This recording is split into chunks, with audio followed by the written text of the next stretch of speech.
I've got about 3 or 4 inches from my hand to the halter, and that would be appropriate for me to take in showmanship. We certainly are not promoting the use of change as something that is absolutely essential in 4-H. But if you do decide to use one, you must practice with it long before the day you are going to go to Achievement Day. You never pull constantly on a chain, because if you do, this chain will bind on the horse's nerves under here, and there's a chance the horse will rear or run backwards. So a chain is not to be played with. You have to know how to use it, and you have to practice quite a bit before you go to your Achievement Day or show. So you want to choose a post that if you leave your horse for a few seconds to go get your tack, when you come back, he's going to be in exactly the same place. He hasn't walked along the rail and gotten himself in trouble. What else do we want? A non-cluttered area. So if this horse swings around 180 degrees or more, there's nothing that he can get his legs tangled up in. So let's go ahead with the process.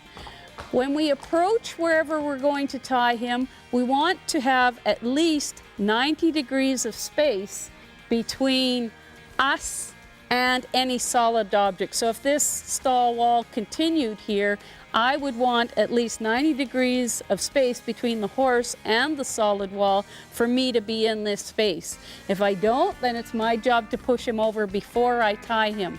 We never want to be caught in a place we can't exit quickly. So how do we tie him? Usually we wrap the shank twice around the post. The reason for that is if we wrap it twice and he should pull, then the tension is going to come on the wrap rather than the knot, and it should be easier to undo when the time comes. How much slack do we give him between the post and his halter? If we tie it up this tight, that's too short. Horse is claustrophobic. That may make him panic just because he's tied too short.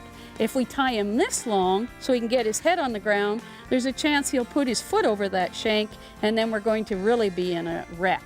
So usually about 18 inches, 20 inches. Some people say the length of their arm up to their elbow is about right. So once we've made that and we have that double wrap, then all we do is take the tail of the shank. This is the tail.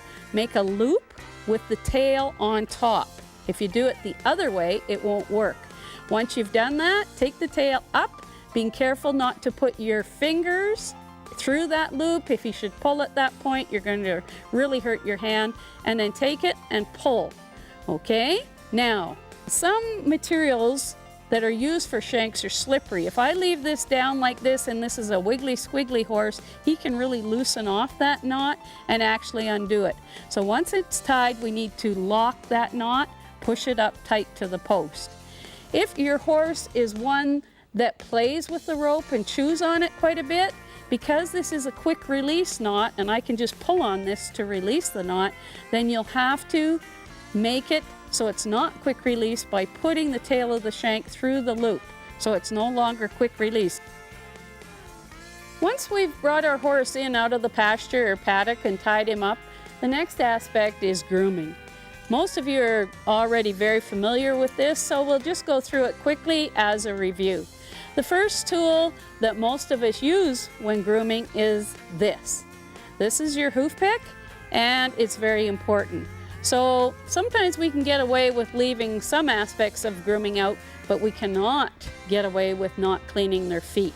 If they have a rock or something stuck in their hoof and then you go ahead and ride him, you're looking for a horse that's going to be somewhat gimpy. So let's talk about doing the feet. I see so many young 4-H'ers struggling with this. Again, it is a learned skill for a horse to pick up his feet. He doesn't do it automatically. What you want to do when you teach him to pick up his feet is to teach him that he picks up his feet because you squeeze with your fingernails on the tendons on each side of his cannon, not because you grab him by the fetlock hairs and try to pull up. This horse is only 2 years old, but he probably weighs around 1,000 pounds. So there's no way I can pick up a 1,000-pound horse or even a quarter of it. So we don't even try. Right from the beginning, we make it our goal to teach the horse to pick up his feet correctly. First step, are you in a safe space? There's nothing around you that the horse can push you against or get you in any kind of trouble. Secondly, look at the horse's reaction to you being near him and him being where he is. If he's tense, jumping around, that might not be the good time to start doing his feet. Okay, next aspect, run that hand down the back of his leg so he feels you coming. When you get to this area, you squeeze with your fingernails and your thumb, and you just keep irritating that till he picks it up. Once he picks it up, you hold on to the hoof, not up here. It's very easy for the horse to take his foot away from you if you hang on here, but if you hang on to his hoof and he starts to pull a little bit, you can kind of flex that joint a little more, bend it a little more. It's like someone doing this to you, and he will probably relax. Try to hold it in a position that's comfortable for the horse. Don't hike it right up to his belly. Once you've got the hoof up, then you're going to visualize what you're trying to clean. So here we have a horse with a shoe on. So my number one concern is these lateral clefts on each side of the frog, that he hasn't got a rock jammed up in there. Secondly, because he has got a shoe on, we want to make sure there aren't any tiny gravelly type stones stuck under the edge of the shoe. So as you can see, this horse is in need of a reset. Very worn shoe, starting to grow over a little bit. So we would note that mentally and try to remember to call the farrier when we go in the house and get an appointment to do his feet again. So here we have a foot that is clean. When you go to put it down, don't just drop it. You don't have to bend over all the way to the ground, but you do need to give him opportunity to put his leg down but not take it away from you. Notice my feet are not under his feet. Once we've cleaned both the front and hind leg on this side, it's time for us to go around the other side. This is where safety plays an important role. You need to be looking at your horse's ear and eye reaction.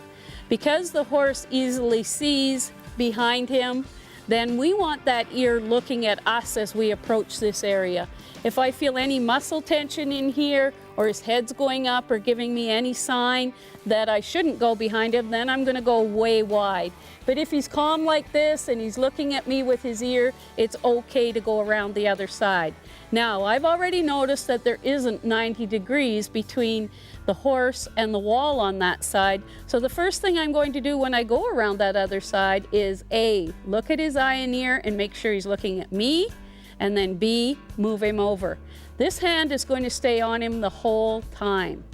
I'm going to stay very close. If he should kick me, it's not going to hurt nearly as much as if I'm 5 or 6 feet away from him. So we'll go over that again. Look back, make sure he's looking at you with his ear, which he is now. Okay, as soon as I go around here, I'm going to get his ear, make sure he's looking at me, and he is. And I'm going to ask him to just move over a little bit and give me more clearance on this side. Okay, and he did. And I'm going to stay in close and pick up his hind foot. All right, so here we go. Run my hand down. Again, stay close. Don't try to pick up his foot physically, just pinch him here. When he picks his foot up, he might take it forward that way. Let him stretch that muscle, and then when he's comfortable with it, bring it back here and you can rest it on your leg. Again, notice I've changed my hoof pick to my left hand and I'm cleaning. I use the heel of my hand for power. This is basically a useless technique for cleaning. You have to use the power of the heel of your hand and get in there and dig. Get down and get those clefts cleaned out and everything around the shoe. Again, when you're ready to let him take his foot back, move your feet out of the way, let him bring it forward. And then notice when he jerked it up a little bit, I don't pull, I just keep holding it. And then eventually, you're just going to let him place it down.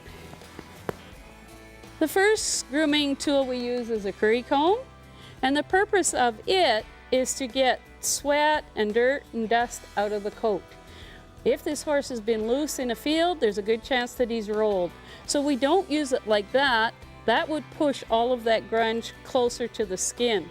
When we do groom, we keep our free hand on the horse if we're at all nervous, so that we can feel for any muscle tension and we can push ourselves away if the horse should start to move. We usually start on the neck area and we do it in circles. We give the horse a massage. How hard do we do it? The horse will let you know. If the horse likes it, the horse will lean into it. If the horse is pinning his ears or moving away, then he's telling you you're doing it too hard. So we always start at the top and we work down. We can use this down to the knees and hocks on the horse, but we don't go any lower. So it's really important that we do his whole body, especially anywhere where there's going to be tack touching him. Notice I'm careful to do in here. Watch his reaction, make sure that he says it's okay that I do it in there, and we do all of his body. I'm not going to take the time to do his whole body now because I'm pretty sure that most of you know how to do it. The other safety factors are when you go around to the other side again, watch that his ear is looking at you and stay close. If you do not trust this horse, then go way wide. Once we've finished with the curry comb, then the next piece of equipment that we use is a harder, stiff, bristled brush. It is called a dandy brush. Its purpose now is to take off all of that grunge that you just brought to the surface with the curry comb. So again, if you're feeling nervous, you keep your free hand on the horse, and it's not a smooth stroke like that. That would push that dirt right back in. It's a flicking stroke to get the dirt and grunge all off of the horse. Notice when I go down to his knee area, I don't squat. If I squat, that's putting me in a vulnerable position, whereas if he does move or jump, then I'm going to be right in the way. So because his hair grows back and down, that's how we comb, is back and down. When we're done a portion of the horse, or anytime we feel that our brush is getting dirty, if we feel competent, we carry a curry comb with us and we just clean it on there every 6 or 8 or 10 strokes and keep your brush clean so it's doing the job that it's supposed to do. The next tool that we use is called a body brush. This is a much softer, bristled brush, and its purpose is to lay the hair back down and smooth it out and polish it up. So we've gone over him twice now, once with the curry comb, once with the dandy brush. Now we're going to use that body brush and lay that hair down and smooth it all out and shine it. Now, because this brush is softer, it is acceptable for us to go all the way down his leg right to his hoof, trying to go inside and outside without getting underneath him or standing in front of him. Again, notice I don't squat. I just bend over at the waist and do him accordingly. Again, we often carry the curry comb with us and clean the brush off on the curry comb every few strokes. These are the two tools that we use when we do our horse's mane and tail. What are the mane and tail for? If this horse is a pasture horse, they're to shake and swish and keep the bugs off. So we do our best to look after our horse's mane and tail. It not only makes them look better, but the mane and tail actually do have a practical purpose. We often use a human hairbrush first, and the reason for that is that if there's any tangles in this mane and I go and use the comb first, I can pull out a lot of hair. So if I'm in any doubt as to whether this mane does have tangles in it, the first thing I'll do is run my fingers through it and find the tangly part and use my hands to separate that tangly part. Once I've got that down, I can start at either the bottom or the top of his mane, start near the lower end of it, and then work up and make sure that we're getting those tangles out. We have to brush hard enough that we're getting right through the many layers of mane that he has on his neck. So we're just really careful and cautious, but we want to get through that part. Once we've got that done, if we want to go over it with a mane or tail comb, then we can. And if we do, that mane or tail comb should run through the mane just like this. Once we've got the mane done, then it's time to work on the tail. Again, you're putting yourself in the kick zone. So again, look at his ears and eyes. Try to get that horse to bring his ear back and look at you. Feel for any muscular tension before you get into this area. The only place the horse can't really see you is right here. So this is the worst place you could stand to do his tail. You can't see his ears and eyes, and he can't see you. If I stand here, he can see me out of this eye. If I stand here, he can see me out of this eye. Make sure your horse is okay about doing his tail. If you can't put your hand under his tail and wiggle it like that, he's telling you he's not happy about it, and you may need to get an older, experienced person to help you get your horse comfortable about handling his tail. To stay safe, you're going to use this part of your arm against the horse's hip. And you're going to hold on to his tail bone, not his hair down here, but his tail bone, and bring his tail towards you. The reason you've put your arm against his hip is if he's going to kick you or move, you'll feel that muscle tighten, and it will make you look at him and see why he's moving. Again, we're going to start and be really careful with the hairs and try to get any tangles out that are low down. Again, if his tail was really knotty looking, I would use my fingers and get all of those out before I put a brush to it. Once it's brushed like that, if I choose to use the comb, now would be the time to do it. One aspect of grooming that often gets forgotten is the dock area, under the tail of the horse. So obviously, safety precautions are essential here. Again, if you're small or inexperienced, you'll want some help with this before you attempt it on your own. So again, watching the horse's ear and eye reaction, make sure the horse is watching you. If you can't move the tail easily, then you probably should not be attempting to do the dock area. Again, you don't want to stand directly behind the horse. You want to stay off to the side, and don't put a wet sponge up right on the anus of the horse because he may react negatively. So start on the side and work up in here. Sometimes when the horses pass manure or when mares are in heat, they get really dirty in this area. So don't hesitate to clean that underside of the tail and all around the anus area so that your horse is always clean and tidy.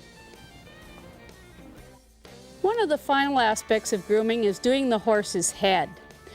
We need to be careful doing this, therefore it is essential that you untie your horse.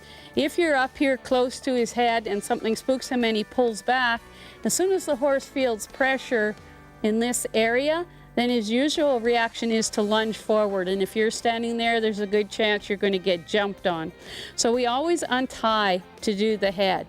If your horse is quiet, it is acceptable to take the halter off and just hook it around his neck here. Notice I didn't put it back way on his neck, I left it in an area where I can control him.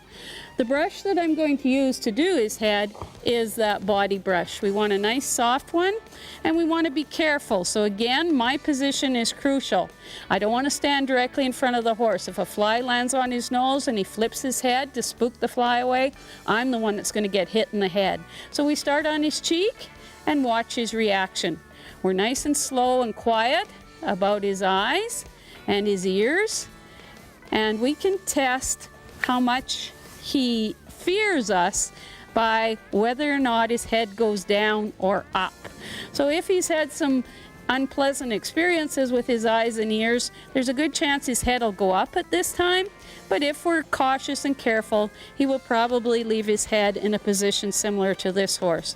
To do the other side, I will just go around the other side and do it. Once his head is clean, then the next thing that we're going to clean is his eyes and his nostril.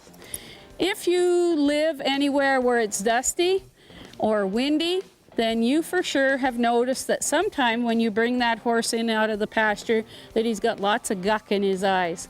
So I again have another wet sponge. The purple one was for the poop end. This one's for his eyes. So we're careful not to cross that and use the back end sponge on the front end of the horse. Horse has a tear duct, so anything in his eyes ends up in his nostrils. So if we're going to wipe, we wipe the eyes first, then the nostril. So we have to be careful because horses in the beginning are thinking you're trying to put something in their eye, but we'll just work here and make sure that we just wipe anything out of his eye that's there. And then we can bring it down and do the same thing in that nostril area. Obviously, to do the other side, I'll just move over to the other side and change hands. Notice my holding hand. I've taken a very close hold of him when I'm doing this. And if he is at all fidgety, I'll actually pull his head towards me like this. So if he does decide to pull his head, he's likely going to move it that way, away from me, rather than into me. We're now ready to saddle the horse. So again, the safety of the environment is crucial. You reading the horse's attitude towards saddling is also essential for safety. Okay, choose a saddle blanket or saddle pads that are going to provide some cushion, and make sure that there's nothing on them that's going to irritate the horse's back. So every time you take it out, give it a little shake, rub it with your hand, make sure it's clean before you put it on. When you approach the horse, you want to be up pretty close before you swing that up on the horse. There's no chance of you spooking him. All right, notice I've put this pad a little further forward than how I really want it, but once I've placed the saddle on top of it, then everything is going to slide back. I've already prepared my saddle for putting it on him. Because so many youngsters have trouble with the cinch and the offside latigo getting caught under the saddle, if you pocket it up underneath the fender, then you will have less trouble. At this stage, we generally place the saddle on the horse's back. I have no problem with swinging it on, but if you're a novice rider, then placing it on is probably going to cause less chance of you spooking the horse. So as you approach the horse, get pretty close before you elevate the saddle. Some horses are not going to take kindly to you coming at them from 10 or 12 feet away with the saddle up high. So get it up there and place it on his back. You don't want to drop it on his back. So as you can see now, this saddle is too far ahead.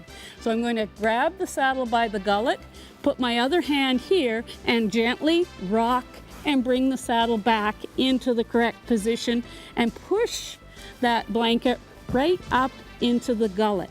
So there's no chance of us creating a pressure point or binding him here. Once I've kind of settled that into his back, I'm ready to go around the other side of the horse. So everything looks quite good on this side. So now we're ready to go. Okay, again, watch his ear and eye reaction. Come around here. First thing I want to see, that his ear is looking at me. Once I'm on this side, I'm going to take that stirrup down without slapping him. When I bring my cinch into position and unbuckle it, now is the perfect time for me to check that there's nothing on that cinch that's going to irritate his heart girth area here when I do it up.